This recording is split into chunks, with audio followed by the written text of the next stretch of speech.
जिस्म मिट जाते हैं लेकिन सोच जिंदा रहती है। कुछ सफ़र ऐसे भी होते हैं जो मौत के बाद भी चलते हैं।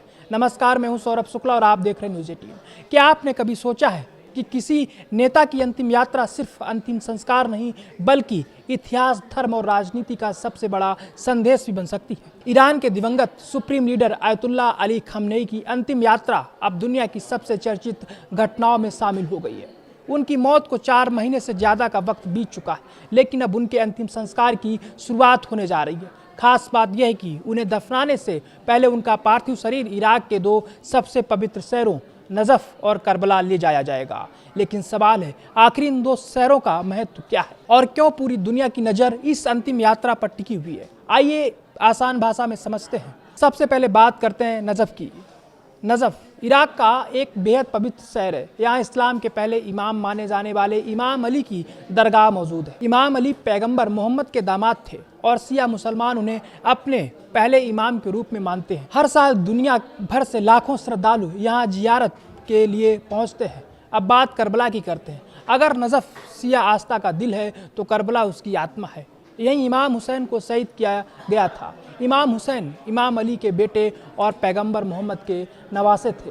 करबला की लड़ाई इस्लामी इतिहास की सबसे महत्वपूर्ण घटनाओं में से गिनी जाती है। इसी शहादत की याद में हर साल मुहर्रम मनाया जाता है। यहाँ इमाम हुसैन और उनके भाई हज़रत अब्बास के रोज़े मौजूद हैं।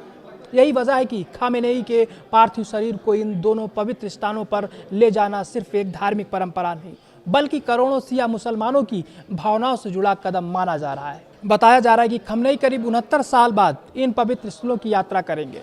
आखिरी बार वे 1957 में इराक गए थे। बाद में उनका इराक जाने का कार्यक्रम बना, लेकिन राजनीतिक परिस्थितियों और यात्रा पर लगी रोक के कारण वे वहीं न जा सके।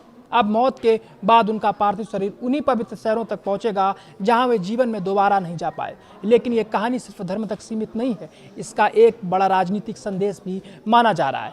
ईरान और इराक दोनों देशों में शिया समुदाय की गहरी धार्मिक आस्था है। ईरान में शिया बहुसंख्यक है, जबकि इराक में भी बड़ी संख्या में शिया आबादी रहती है। ऐसे में इस अंतिम यात्रा के जरिए ईरान अपने समर्थकों को एकजुट करने और ये संदेश देने की कोशिश कर सकता है कि उसके शीर्ष नेतृत्व की विरासत आज भी कायम है। यानी ये अंतिम यात्रा सिर्फ एक विदाई नहीं बल्कि आस्था, पहचान और राजनीतिक प्रतीक का भी प्रदर्शन बन सकती है। अब देखते हैं आगे क्या होता है। 8 जुलाई को खamenei का पार्थिव शरीर नजफ और करबला ले जाया जाएगा। इसके बाद 9 जुलाई को ईरान के मशहद शहर में पूरे राजकीय सम्मान के साथ उन्हें सुपुर्द खाक किया जाएगा।